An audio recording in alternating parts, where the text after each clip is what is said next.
And welcome back to the Nose Plays, Thea 2, The Shattering. We are picking up part 2 of my Ultimate Beginner's Guide. Putting this out in 2021 right before the next DLC drops for the game. It should be sometime late this year. But this guide specifically is aimed at beginners, so this will be a very slow-paced guide. We'll be talking through a lot of the mechanics and discussing some specific strategies and tips that I have picked up over the year or two that I've been playing the game now.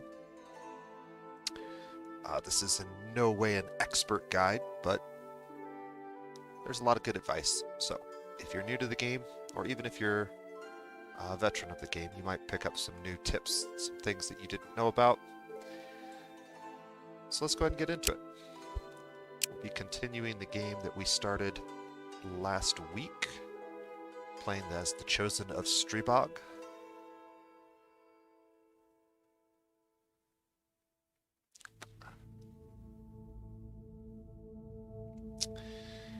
And we're still very early into the game at this point, only on turn 7. We have 30 more turns of autumn.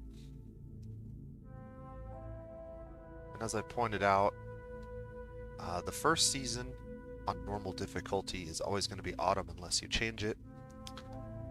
25% faster crafting and more aggressive enemies during the daytime.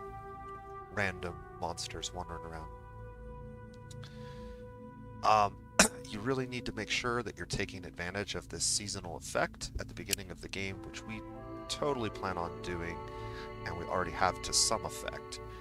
I have to remember exactly where we were when we left off, so yeah, I believe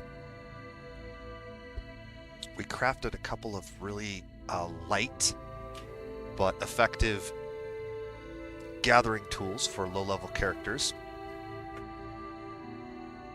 We also managed to craft a reasonably good crafting tool for our Chosen, who is a craftsman. This tool can definitely be upgraded in the future, but for the beginning of the game, this isn't bad. And we'll continue to try and craft some more stuff. Taking a look at our materials. So basic materials, we have a fair amount of wood left, but we've pretty much used up everything else. The only thing that we have left is a little bit of bone. So we're definitely going to have to do some gathering at some point here in the future. We do still have some coal, and coal is very useful for a number of things. And then we remembered to turn coal off as a fuel source so we don't accidentally burn it while we're trying to get stuff made. One other thing that I could point out right now. Oh, looks like we have somebody in the chat.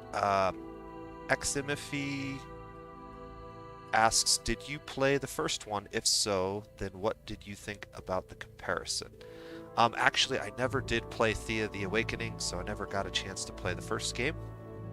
Thea 2 was introduced to me through my Steam recommendations, but also I followed it for a while during early access, and then when it finally came out, SB picked it up and played it, and he has a pretty good series on it, and that's how I knew that I would really enjoy this game, was watching him play it. So I picked it up maybe 3 or 4 months after he started his series, and yeah, I've been playing it off and on ever since.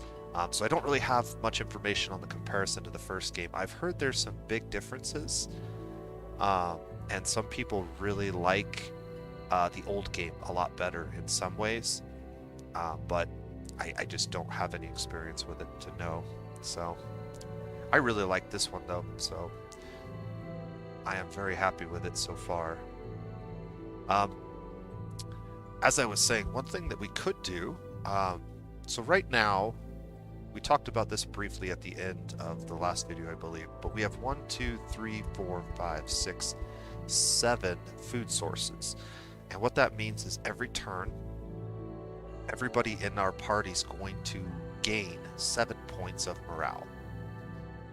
Um, what we could do, though, is I could disable these as food sources. That would limit our growth of morale down to 5, but it would give me an opportunity while we're camped to go ahead and craft some more food. And remember, crafted food is a way of expanding your food total.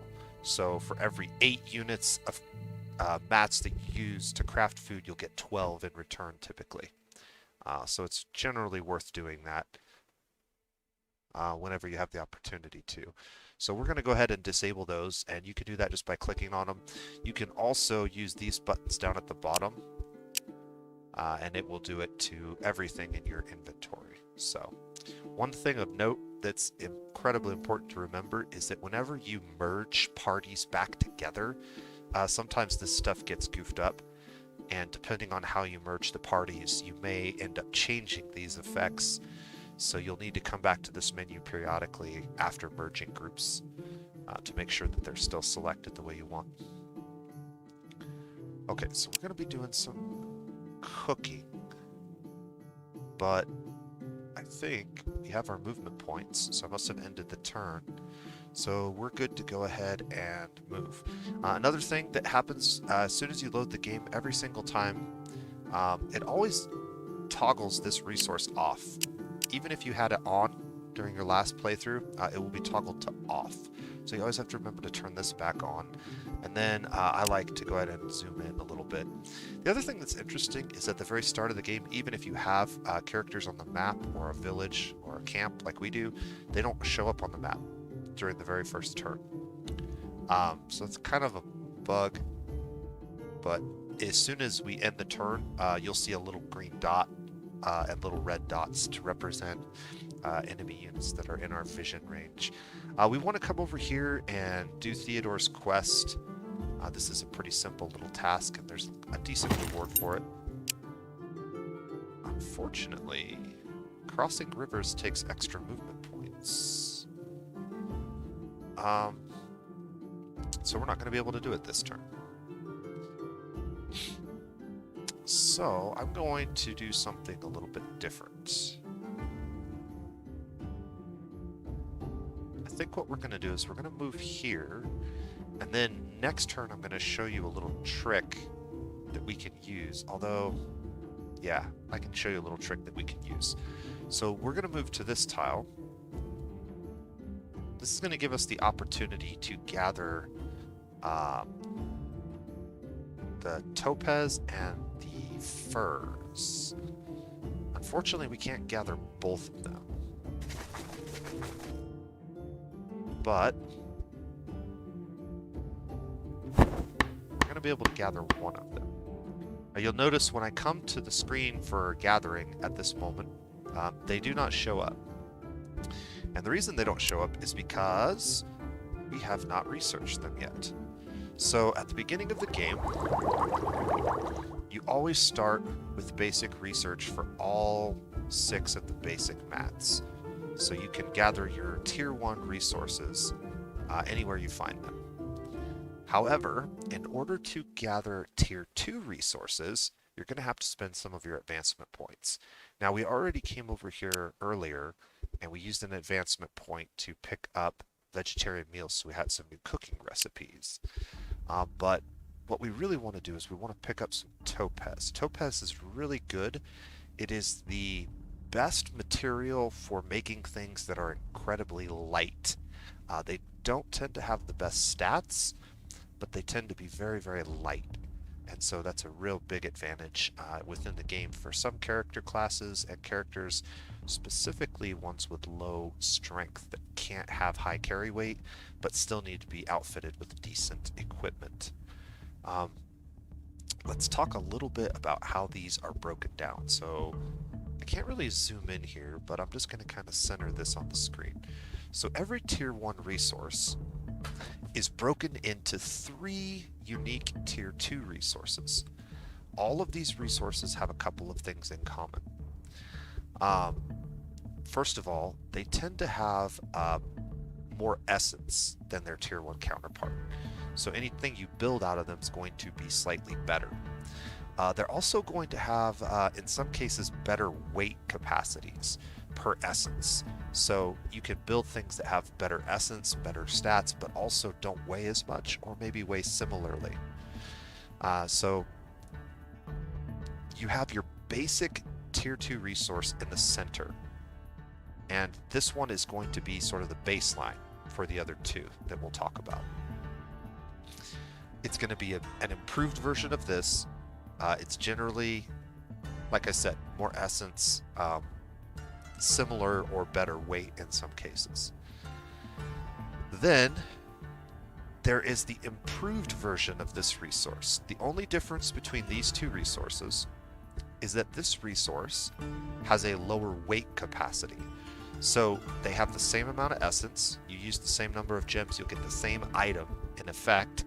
However, the one built with topaz will be lighter, which is very, very helpful. And then on the other side, this symbol denotes wild resources. Wild resources have the same weight capacity as a regular tier 2, but they have slightly better essence, and so you can build even better items with the wild versions. However, as their name implies, wild resources tend to produce trash items more frequently. The materials are a little finicky when you craft with them, and so you have a good chance of making a better item than you would with a regular tier 2 item, but you also have a good chance of making a trash item if you use too much of it. The more wild resources you use in your recipe, the higher the chance of getting a trash quality item. And improved resources also have a increased risk of trash, but it's much smaller. So if you craft these, there is a smaller chance, but a significant chance that you'll get a garbage item, and it might not be as good as it could be. These ones don't have any positive or negative modifiers to trash quality items. So if your craftsman's stats are high enough, you're never going to have to worry about building trash items with malachite. And that's basically how it works for every single one of these groupings. One other little detail I'll point out at this point is, in order to get to the tier 3 resources, you only have to have researched one of these tier 2 resources. So you only have to build the chain one time. There are benefits to grabbing all of them, but it really depends on what resources are around you at the beginning of the game and what types of things you're trying to build. So right now, because we have topaz near us, we're going to go ahead and grab this. And one of the cool things about this is the first time that you research a point, well, not the first time, whenever you research a new thing in the tree, you'll get 10 free units of that resource. So this is a way to give you, maybe you've collected a little bit of some type of resource and you're missing just a couple to craft an item. If you haven't researched it yet, this is a way to go ahead and get just a few more units. So we're going to go ahead and grab that for now. Unfortunately, we don't have any more research points, so we can't get the fur just yet. But if we go to here, you can now see that topaz is on our nearby resources. Now, one thing about tier 2 resources is they are much more difficult to gather than your tier 1s, and so it takes about twice as much effort to get those materials. Also, you can see that each time we gather topaz, we're going to get 11 of these. The number of things that you'll collect is down here, and it varies between resources.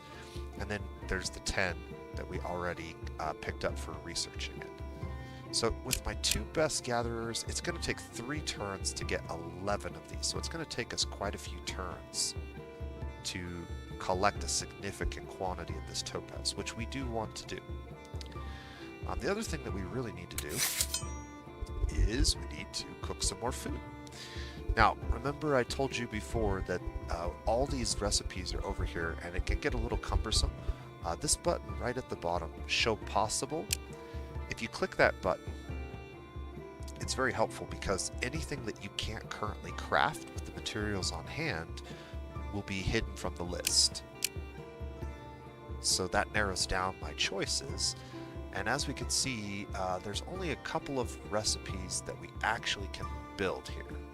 So what I could do is I could do 2 of these because we have 10 of those and it takes 5 to make one.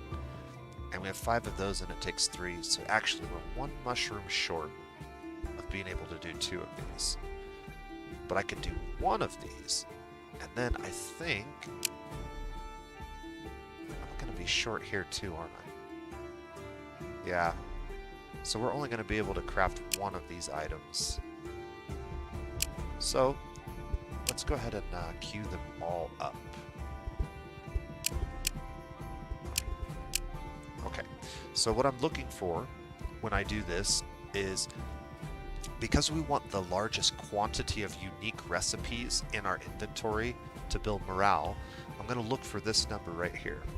And I can see that I've got 12 of these in my inventory and I've got 11 of these in my inventory, but I have 0 of these in my inventory. So crafting this as a meal will give me another point towards my morale gain. So this is the one we want to go ahead and get. Well, we can go ahead and kick these out. And the last thing that we want to do is we want to try to get some research done. Now, notice these 2 kids aren't very good at research. If I show busy characters, even my very best researcher isn't super great at research. And so it's not going to do me a whole lot of good to pull him off of cooking. But we can see. So, yeah.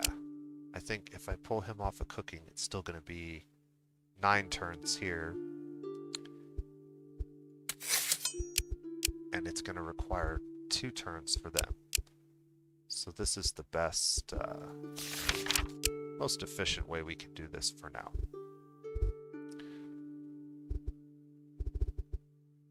Alright. We still have 2 points of movement remaining, but 2 points is not enough to do my little trick that I want to show you, so we're going to end the turn.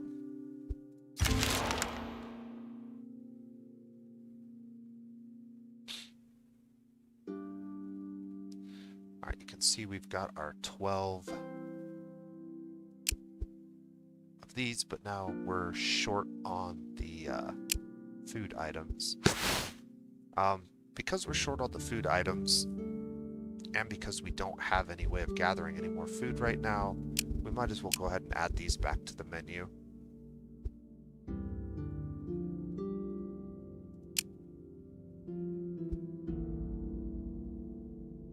Alright, now you can see we have 5 points of movement. And this is going to allow us to do a nifty little trick.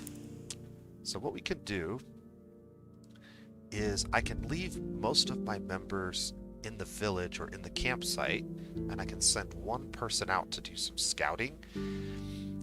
At this difficulty level, any person who encounters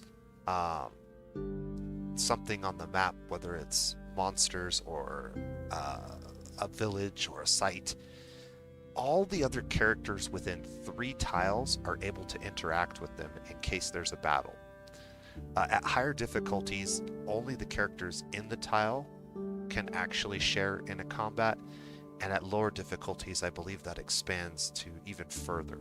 So you can basically always use your whole party as long as you're close enough together, and that's an important little detail to remember.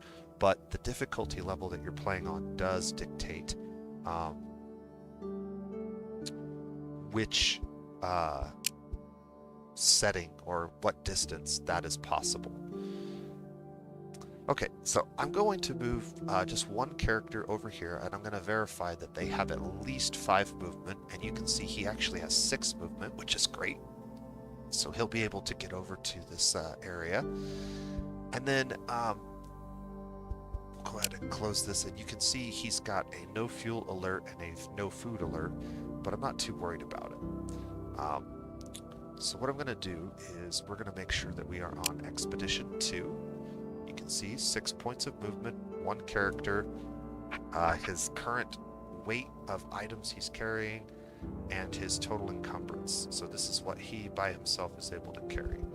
We're going to click on movement, and we're going to move into the quest marker for Theodore. And this is going to allow me to do the quest without having to break camp, which is important. We're going to go in, find Theodore's abandoned house, we encounter a witch, and we have 2 options. We can either convince her to let us go, or we can attack her. Now, it's important when you do this to view your group. And you can see that both of our groups are present, so all of our characters are going to get to participate in this combat. This just shows you which participating groups are there. So I think we're going to go ahead and continue with the yellow combats, since we seem to be pretty good at those. Keep in mind that since these cards are not outlined in yellow, but they are solid yellow, that any damage we take will actually apply to our yellow hit points after the battle. So it's important not to take too much damage. We can't do our little hunter's mark trick the same way that we could in the concept challenges, but we can still use it. So we're going to go ahead and give this a go, and we get a chance to check out this character. So she only has 24 health, and if we right click, she is a young witch. You can mouse over her different attacks, so we can see she's got a 6 damage basic attack. She can throw rocks, but not in yellow combat. She's got a purple attack. She's got a weakness ability, which is similar to Hunter's Mark. And she's got soul damage. Now, she also has a wand. And the wand, if you look carefully, can be used in all 3 encounters. And it does 12 damage. So that's pretty significant. It also does double damage to pets. That's what the little paw print with the X2 means. So if you summon any pets or you summon any creatures, this is super effective against them. And then she's a magic user. I'm not seeing... Oh, here we go. Summon unliving rat. Yeah, so she can summon rats. But she can't do that in yellow combat, surprisingly. This will only work in purple and red combats. So that's good for us. So basically, we're going to be taking 12 damage from her wand attack, is what it looks like. If we click the auto-resolve, we can see that victory with injuries, but we'll resolve it manually. And we should be able to do pretty good against her. Okay, so if I want to limit her ability to target things, there's a little trick that you need to be aware of, and we didn't talk about it earlier because I don't think it really came up. So this symbol back here is different for different types of attack. We've seen the sword attack, we've seen the hammer attack, we've seen the bow attack, and this symbol means a specific type of action will take place. First of all, it typically means that you have to be placed in the back row. The second thing that it means is that if there's anybody standing in your row, you have to attack them. However, if there's nobody standing in your row, you get to target whatever enemy you want. and it's specifically the melee row. So in order to prevent her from auto-targeting whoever she wants when her turn comes up, we have to make sure that there's a character in this row. All that will do is force her attack to hit that character and not somebody else. But at least we can minimize who she can attack. And the reason that's important is her attack will do 12 damage, and we have several characters, like our children, who basically don't have 12 hit points.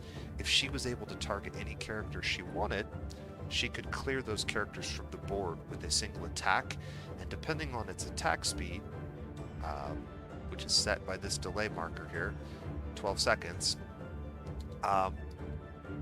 she might be able to get rid of them before they even get their attack off.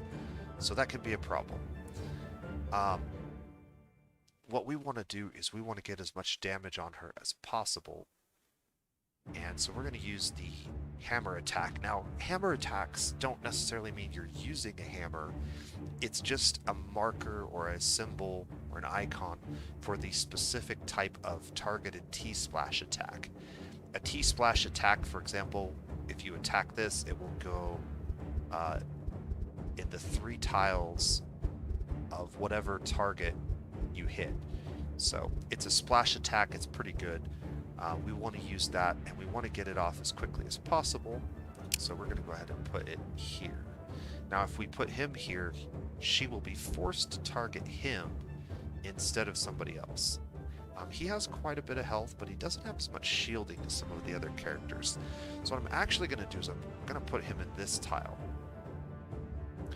And that way, later on in the combat, I can put another character here if I change my mind, and I don't want him to take the initial shot.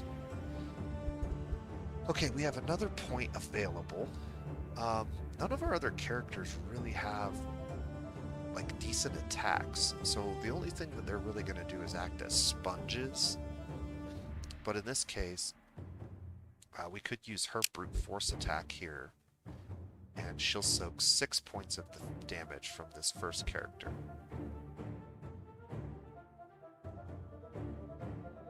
I'm not sure that I want to do that just yet. One thing I am going to do is I want to cast this as many times as I can and get her attack reduced significantly. Okay, another thing I didn't point out the last time that we played is when you put multiple copies of the same card out, they are marked with a little duplicate symbol.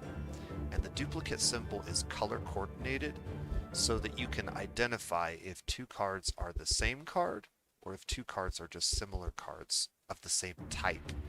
So this is actually the same card. Any attack that hits one or both of these will deal damage to the same health pool. If this did not have this symbol and she had another card in play, it would not have this, and it would be a different card entirely.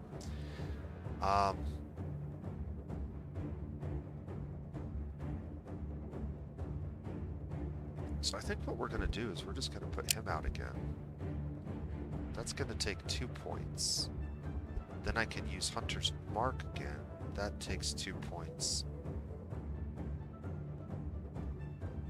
And that should be enough.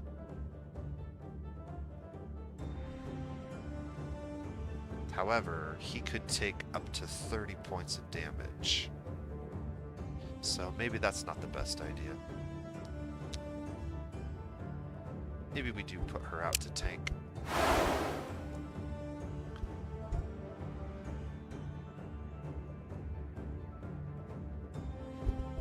Alright, so I've got 1, 2, 3, 4.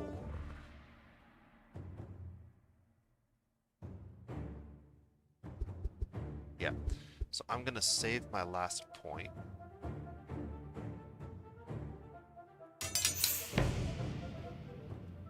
We're going to play him a second time.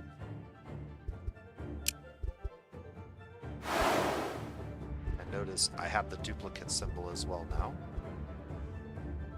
And And then we're going to end our turn and save our last point so that we can play Hunter's Mark again and lower her damage one more time.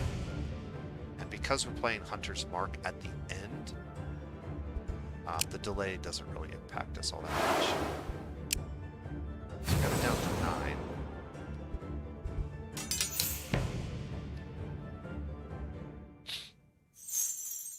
Alright, see the T-splash there.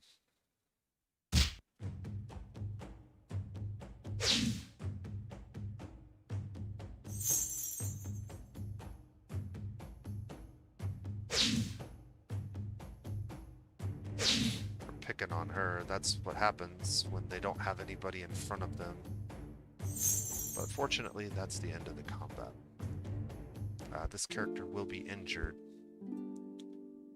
There's a chance that we could lose her. Got some herbs. And some experience. Alright, so there's a little symbol, low sanity alert. This is not good. This means that there's a chance at the end of our turn that if our if our yellow health bar doesn't fill back up enough, she'll have to make a check to basically die. When you have low sanity, you don't actually die. Your character just gets tired of adventuring and they decide to leave the group permanently, so that's a problem. When we click back over here, you'll see that this unique symbol, which we looked at briefly in the last episode, shows up. We'll want to regroup everybody together, and that gets rid of the low food and low wood.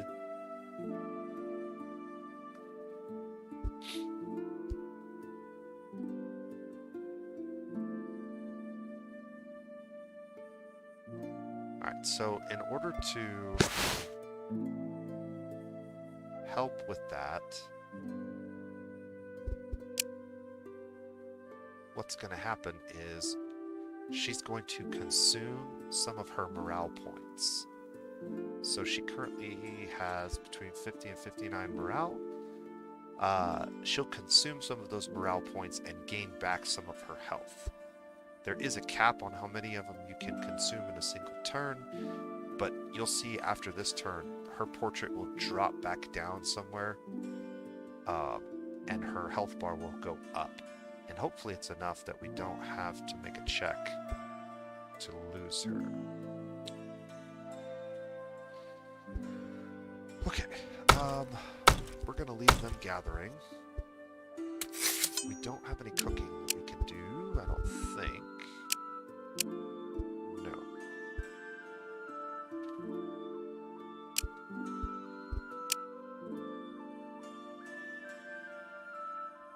We do have some cooking we can do. Okay. So this material here is spices and herbs. I know it doesn't look like it, but when I mouse over it, you can see if it's in this screen, it's going to be over here. So we can actually make some of this, which we should totally do. Put him on that. That'll give us another food item. And then just to be safe, we'll take that off so we don't accidentally eat one of them. But I don't think it'll matter because once he starts the cooking, it should consume it. Cool. And then the other thing we'll want to do is add that to favorites.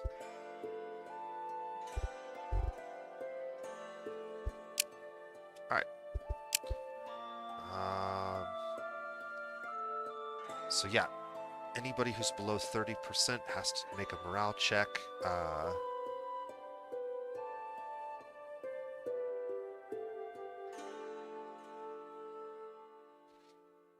We'll see what happens here.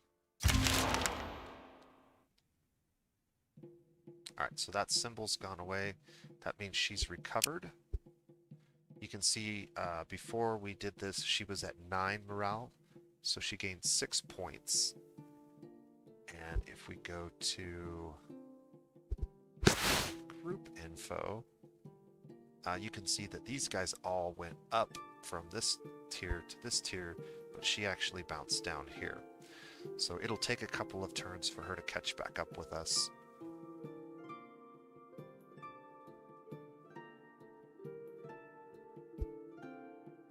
but overall, not bad. I did notice that a bee's nest has popped up near us. Bees' nests are good for collecting a few types of resources. You obviously have to fight bees, but bees' nests tend to have honey and amber. So if you're looking for those two resources, that can be a great place to pick some up.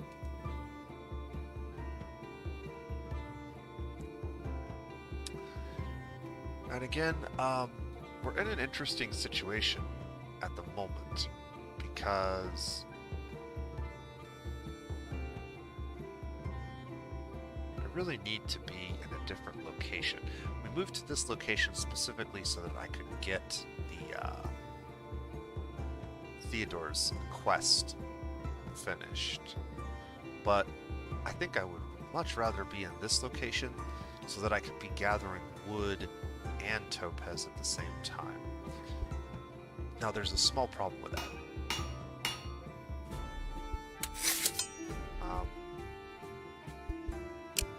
Obviously we don't need to be doing this anymore, so we can take that out. And when I click on show possible, we don't have any materials to make any of the stuff that we've put in our favorites list at the moment. Here's the problem. All of this research that we've done up to this point is going to be lost if we break camp. As long as we leave one person in camp, it will continue to grow, or it will hold whatever number we built it up to. But as soon as we break camp, everything gets lost. All the progress gets lost. That goes for gathering as well. So now would be a really bad time to break camp because we're literally one turn away from finishing this. And in fact, I only need one of these two working here to finish it, which means I could put two people somewhere else if it made sense to do that. Doesn't look like it's really going to make that much of a difference. Now, I might be able to squeeze just a little bit more gathering by grabbing one of their tools for a second. So this will give him almost 2 points of gathering. And then if I come back to Gathering tab, you can see that it jumped up to 86, but we're only at 199 even with the bonuses for... So it's just not quite enough. So we're not going to be able to pick up steel unless we stay here for 2 turns. That's probably fine. We'll get our 1 turn of topaz, and then we'll move over and be in a better spot to collect better materials. It looks like I need 24 topaz to craft this. You can see this item is significantly better than the one we made from amber. It's 3.0 on the gathering, so that extra essence that each piece of topaz has versus this, it's almost double. And then the weight, you can see that the improved items weight is 13.4, and if we compare that to the one we made before, it's less than half the weight. So it's significantly better in every way. And this is actually one of the first items that I try to craft in the game. If you ever find a topaz deposit, getting these really light and really decent beginner gathering tools can be really helpful, especially if you have children in your party or other characters that just have really crappy stats. 3 points of gathering is not insignificant. So we definitely want to confirm this. And then we're going to add this over here, and this will pretty much replace this tool entirely. It's just better in every way. Now, one thing, we can't start building this yet, but you'll notice if I do put a builder here, Um, because there's a lot of topaz in this recipe, the trash quality is not zero. It's not insignificant. Um, if we were to improve our craftsman's crafting skill, it might reduce it a little bit, but whenever you use improved or wild resources, the chance of trash is always going to be there. We don't need to do this for now, though. We just wanted to save the recipe for next turn. I think that's going to end this turn. Maybe not.